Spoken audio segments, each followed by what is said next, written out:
Bonjour! Depuis toujours, l'homme, dès qu'il bâtit ou qu'il aménage, est en interaction avec le sol. Qu'il s'agisse de s'appuyer dessus, de s'y ancrer, de le contenir, de le creuser, de le terrasser ou de le valoriser. Ces interactions font l'objet d'une science, parfois méconnue mais essentielle aujourd'hui, la géotechnique. Lorsqu'on arrive sur un projet de construction, les premières réalisations que l'on fait, ce sont des réalisations qui sont au contact du sol. On prépare le sol, on réalise des fondations dans le sol avant de pouvoir faire ensuite les parties, les structures aériennes. Donc la géotechnique, souvent, c'est des choses qui sont invisibles, mais qui sont essentielles parce qu'elles sont à la base, elles sont à la fondation des projets de construction.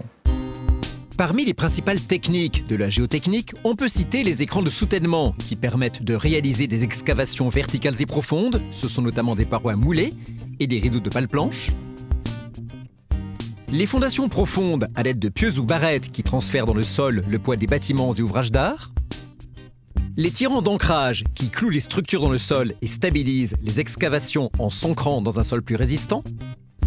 L'injection, au travers d'un forage de produits se rigidifiant par la suite, qui permet de consolider, d'étanchéifier le sol et de remplir des cavités. Les techniques d'étanchement et de pompage pour contrôler le niveau des nappes. La congélation qui solidifie le sol avec des températures négatives. Le soil mixing qui mélange le sol en place à des coulis pour en augmenter la résistance. L'amélioration et le renforcement des sols, technique qui consiste, notamment au moyen de vibrations et d'inclusion, à modifier les caractéristiques du sol. La construction de tunnels, qui fait appel à des techniques variées de creusement et de revêtement. Ou encore les terrassements, qui consistent à excaver, déplacer et requalifier le sol pour constituer des remblais et ouvrages en terre. Et aujourd'hui, dans un espace de plus en plus contraint, la maîtrise du sol et donc la géotechnique vont jouer un rôle de plus en plus important. La géotechnique, aujourd'hui, c'est un marché porteur et pour deux raisons principales. La première, c'est que les infrastructures d'échange, de transport se développent beaucoup dans le monde. Ce sont des ports, ce sont des métros, ce sont des infrastructures de transport d'énergie, de pétrole. Dans les sites urbains, l'enjeu de la densité, de l'accroissement des populations dans les grandes villes nécessite de plus en plus à utiliser l'espace souterrain. Donc, la géotechnique est en pointe. Mais bien évidemment, plus le sol et le sous-sol sont sollicités, plus on construit haut, plus on creuse profond, et plus les risques sont importants. Il y a un aléa lié au sol, et cet aléa, il a des conséquences immédiates dans la réalisation des travaux, dans les plannings, dans le temps qu'il faut pour faire les choses, dans le matériel qu'il va falloir employer pour réaliser les travaux. Des exemples de catastrophes, malheureusement, avec des morts. Il y en a un accident il y a quelques années qui reste dans les mémoires, c'est à Singapour, sur Nicoll Highway, une auto enterrée qui s'est effondrée. C'est évidemment un métier à risque, mais qui dit risque dit aussi opportunité. Et donc c'est tout l'intérêt chez Vinci d'avoir des spécialistes qui peuvent transformer ces risques en opportunités. C'est des opportunités évidemment pour nous, entreprises de construction, mais c'est aussi des opportunités qu'on espère pour notre client. Pour couvrir ce risque, il existe différents outils qui consistent à répartir le risque le plus justement possible entre le maître d'ouvrage et l'entreprise de construction, pour qu'on évite autant que possible les disputes en cours de chantier ou en fin de chantier. Les enjeux sont forts en géotechnique. Ils sont très forts en termes de risque, pour l'entreprise et pour le client, mais heureusement, dans certains cas, les enjeux sont également positifs. On peut trouver des solutions qui peuvent intéresser à la fois l'entreprise et le client. Des risques à maîtriser, mais aussi des opportunités face à ces enjeux. Les filiales de Vinci ont développé des compétences dans des domaines très divers, de la géotechnique, de la paroi moulée au creusement de tunnels, en passant par la consolidation des sols. Historiquement, Soletanche-Bachy a une technique phare qui est associée à notre nom, qui s'appelle la paroi moulée. C'est la capacité de construire des murs dans le sol, des boîtes à l'intérieur du sol, qu'on va pouvoir excaver ensuite à l'abri de ces murs de soutènement. Dans notre société Géostock, nous faisons depuis un peu plus de 50 ans de la conception et de l'exploitation de stockage souterrain d'hydrocarbures. Première opération, trouver du sel. Deuxième opération, faire un trou dans le sel. Et pour ça, il y a une technique qui consiste à faire un forage, arriver jusqu'au sel, et une fois qu'on est dans le sel, on envoie de l'eau qui dissout le sel. C'est ce qu'on appelle le lessivage. Et on remonte une eau chargée en sel, puisqu'on a dissous le sel, et on crée comme ça, en quelques mois, quelques années pour les plus grosses cavernes, des volumes gigantesques. Alors l'image qu'on a coutume de donner, c'est que dans une belle caverne, on peut mettre la tour Eiffel. Elle tient en hauteur. La deuxième technique, c'est ce que nous appelons la cavité minée. Ça consiste à faire une caverne dans la roche à une centaine de mètres de profondeur. Et cette technique s'appuie sur la pression de la nappe phréatique pour assurer le confinement du produit. Vinci Construction Terrassement, c'est une entreprise qui réalise des infrastructures principalement linéaires, donc de TGV, d'autoroutes.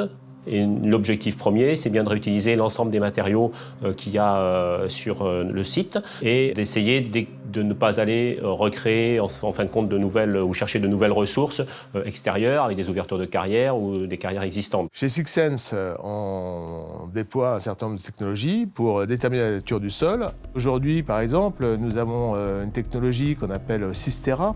Systera utilise la vibration naturelle de la ville. La vibration, elle est provoquée par la circulation routière, par ne serait-ce même les piétons sur les trottoirs. Il y a un tas de vibrations très infimes, mais qui sont suffisantes pour provoquer cette source de vibration que Systera utilise, grâce à ses capteurs qui ont été déployés sur la ville, pour déterminer la nature du sous-sol.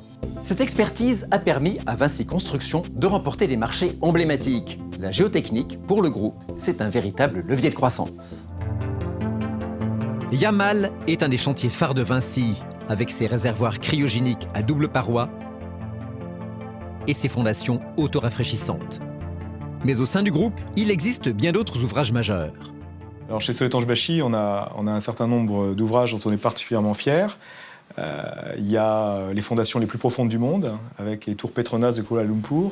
Et bientôt, on aura à nouveau le record de la tour le plus haut du monde, à Dubaï, dont on vient de terminer les fondations, qui s'appelle The Tower, et qui fait plus d'1 kilomètre de haut. Un exemple d'un autre projet très important en cours, partagé d'ailleurs entre Vinci Construction et Sixsense, c'est le chantier du CNIT. Les fondations du CNIT ont été posées sur des vérins pour justement contrôler les tassements potentiels de cet ouvrage en surface pendant qu'on creuse cette énorme station sous le bâtiment. Dans le domaine des tunnels, les références qui reviennent souvent, les plus emblématiques, entre guillemets, on va retrouver le projet d'Alandsas en Suède qui était vraiment un step change en matière de conception de tunneliers. Vinci Construction, c'est plus de 1000 km de tunnels creusés en 20 ans. Par ailleurs, le groupe peut aussi bénéficier de l'expertise unique de Pessac, numéro 1 mondial des microtunnels et tunnels de taille moyenne. Il y a des ouvrages qu'on voit du ciel, comme les îles artificielles de Dubaï, The Palm, pour lesquels on vient amener du remblai hydraulique, donc du sable qui est déversé, qui est donc très très lâche. Et nos technologies de vibroflottation permettent de transformer ce sable, de le densifier et donc de le rendre apte à la construction. Nous, entreprises de travaux, on est amenés à créer des innovations pour être capables de construire ce que les architectes, ce que les urbanistes ont en tête et qui sont parfois des choses extrêmement innovantes. Le potentiel de Vinci, c'est d'avoir en son sein des entreprises qui sont les leaders mondiaux, qui sont des leaders mondiaux dans chacun de leurs domaines en géotechnique. Alors évidemment, lorsque on a une certaine transversalité entre ces entreprises, on est capable, mieux que personne, espérons-le, d'adresser les enjeux des projets de construction. Maîtrise des risques, atout pour remporter des marchés, la géotechnique est donc bien une compétence centrale chez Vinci Construction. Jérôme Stubler. Tout à fait. En fait, je pense qu'on est l'entreprise de construction la plus dense en matière de compétences géotechniques. Évidemment sur les marchés de base de la géotechnique, avec des marques comme Soletanche-Bachy, comme Ménard, comme Bott, qui réalisent toute la palette d'éléments géotechniques, de fondations, de tirants d'ancrage, d'amélioration de sol.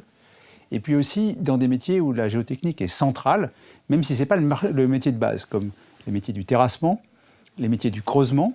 Et en fait, la géotechnique, c'est un risque évidemment, mais aussi une opportunité lorsqu'on comprend. Lorsqu'on comprend avec une énorme humilité. Parce qu'il ne faut pas oublier qu'on comprend la géotechnique avec des paramètres qui sont des confettis de connaissances. Alors on peut se dire, stratégiquement, qu'on a deux options. Celle qui consiste à extraire ce risque de l'entreprise et le passer à un sous-traitant. Ou faire comme on fait chez Vinci, c'est-à-dire de chercher à maîtriser ce risque pour le comprendre, l'intégrer et faire en sorte de le maîtriser et le transformer en opportunité pour nous. C'est le choix qui a été fait et qui a été renforcé de manière très significative en 2007, lorsque Vinci Construction a acquis l'ensemble des parts de Soletanche-Bachy, qui est un des leaders mondiaux, une des plus belles entreprises en matière de travaux géotechniques. Comment Vinci Construction peut-il encore renforcer ses compétences dans le domaine de la géotechnique? En fait, on a deux axes pour renforcer notre compétence. Un axe géographique, c'est-à-dire de faire en sorte qu'on sache faire beaucoup plus de palettes de techniques un peu partout dans le monde. Évidemment, on est encore loin d'avoir une compréhension et une manière de réaliser les travaux de géotechnique partout dans le monde de manière uniforme. Et puis, le deuxième élément, c'est la R&D. La R&D continue pour savoir mieux creuser, savoir mieux connaître le sol globalement et savoir aussi mieux se repérer dans le sol pour guider nos outils qui réalisent les ouvrages. Merci Jérôme Stubler. À tout de suite pour plus d'informations sur la géotechnique chez Vinci Construction.